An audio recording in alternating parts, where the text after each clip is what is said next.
샬롬, 좋은 아침입니다. 오늘 말씀은 역대상 12장입니다. 제가 말씀을 몇 절 읽겠습니다. 다윗이 기스의 아들 사울에게 쫓겨서 시글락에 있을 때 그에게 와서 싸움을 도운 용사들은 다음과 같다.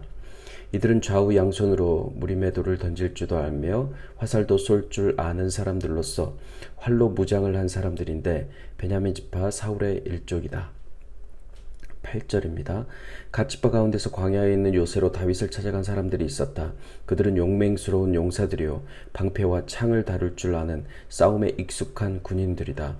그들의 얼굴은 사자의 얼굴과 같고 빠르기는 산의 노루와 같았다. 16절입니다. 베냐민과 유다 자손 가운데서 요새로 다윗을 찾아온 사람들이 있었다.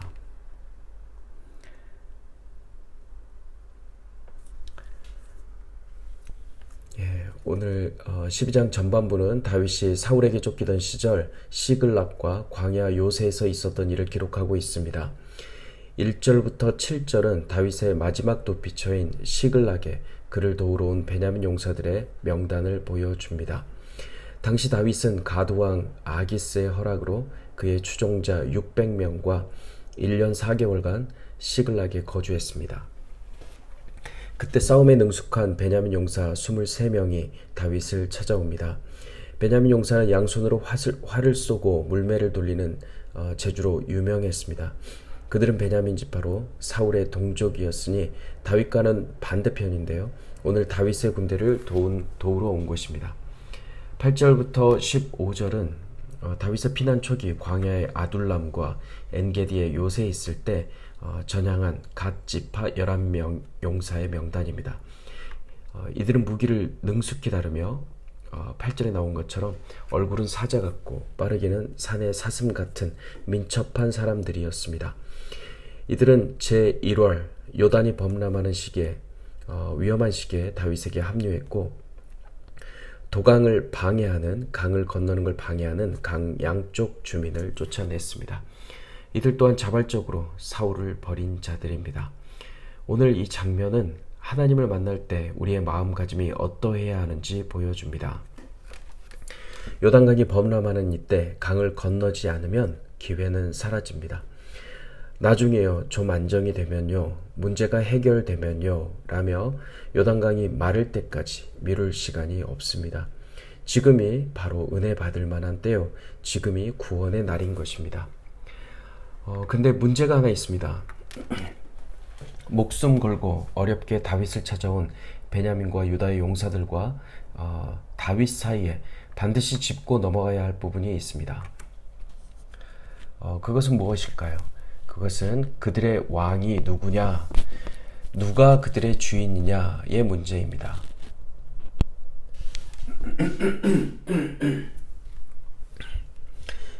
왜냐하면 그들은 사울 왕에게 속했던 사람들이었기 때문입니다. 그때 놀랍게도 성령께서 30명의 우두머리 아마새를 감싸십니다. 성령에 감동된 아마새가 다윗에게 말합니다. 다윗이여, 우리가 당신에게 속하겠고 당신과 함께 하겠습니다. 그러니 평안하소서. 성령에 감동된 아마새의 말이 끝나자 다윗에게도 또 함께 있던 모든 사람에게도 평안이 임합니다. 사랑하는 성도 여러분, 오늘 하루 성령께서 여러분의 삶을 인도하시기를 기도합니다. 성령 안에서 말하고 성령 안에서 행하시기를 축복합니다. 22절은 사람이 날마다 다윗에게로 돌아와서 돕고자 하매 큰 군대를 이루어 하나님의 군대와 같았다라고 말합니다. 각 지파에서 다윗을 돕고자 나왔는데 큰 군대가 되었다는 것입니다. 하나님의 군대는 히브리어로 마하나임인데요. 이 단어는 창세기 32장에서 야곱이 두려움 가운데 에서를 만나러 가는 장면에 등장합니다. 야곱이 하나님의 말씀에 따라 고향으로 돌아가는데요. 그 길을 하나님께서 마하나임으로 지켜주십니다. 하나님의 군대를 동원하여 야곱을 지켜주신 것입니다. 이 하나님의 군대는 야곱을 죽이려 하던 에서에게는 큰 두려움의 대상이 되었고 하나님의 말씀을 따라가던 야곱에게는 큰 평안이 되었습니다. 오늘 다윗에게 나오는 군사들은 하나님의 군대와 같습니다. 이들은 마하나임입니다. 이들은 그 모습 자체로 다윗에게 큰 평안을 주었습니다. 24절부터 37절까지는 12지파를 순서대로 나열하고 있는데요. 이스라엘의 12지파 중 단 한 지파도 제외되지 않고 모든 지파가 다윗에게 나아왔습니다. 특히 스불론 지파가 나올 때는 두 마음을 품지 않았다라고 설명하면서 이들이 다윗에게 나오는 것이 자신들의 뜻이기 전에 18절에 언급된 성령의 인도하심임을 보여주고 있습니다. 모든 지파가 다윗에게 나올 때 모든 군사가 전열을 갖추고 다 성심으로 헤브론으로 나아갑니다. 다윗의 나라를 위해 이렇게 각 지파에서 용사들이 나오는 모습은 상상만 해도 가슴이 벅차오릅니다. 싸움을 준비한 자, 젊은 용사, 유명한 큰 용사, 모두 다 두 마음을 품지 않고 한 마음으로 다윗을 왕으로 삼고자 모인 곳입니다. 사랑하는 성도 여러분, 우리의 모습은 어떠한가요? 우리는 어떤 용사일까요?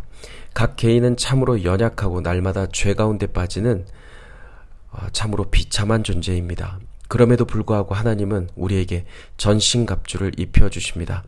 왜냐하면 우리는 하나님의 나라를 세우기 위해 용사로 부름받았기 때문입니다.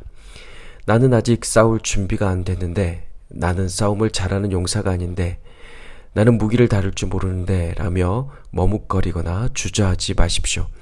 갓 지파가 다윗의 군대를 돕기 위해 요단강이 범람하는 그 위험을 무릅쓰고 나아갔던 것을 기억하시기 바랍니다. 우리가 교회를 이룰 때 우리는 하나님의 군대 마하나임이 됩니다. 우리는 혼자 싸우는 것이 아니라 군대로 부름을 받았음을 기억하며 교회는 그 자체로서 연약한 교인들에게 큰 평안을 주고 으르렁거리는 사자처럼 각 사람을 위협하는 사탄과 어둠의 세력에게는 두려움의 대상이 됨을 기억하십시오. 하나님은 다윗의 이스라엘 군대처럼 우리 더함교회를 하나님의 군대 마하나임으로 세우셨습니다. 에베소서의 말씀처럼 하나님의 전신갑주를 입으십시오. 나의 어떠함이 아닌 진리의 허리띠, 의의 호심경, 평안의 복음의 신발, 믿음의 방패, 구원의 투구와 성령의 검, 곧 하나님의 말씀을 가지십시오. 그리고 무엇보다 오늘 모인 모든 군사가 다 한 마음으로 다윗을 왕으로 삼고자 한 것처럼 우리 교회가 한 마음으로 예수님의 왕되심을 드러내며 주의 몸된 교회를 이룰 때 하나님의 군대로 능히 이 모든 영적 전쟁에서 승리하는 더함교회 될 줄 믿습니다. 사랑하고 축복합니다. 아멘.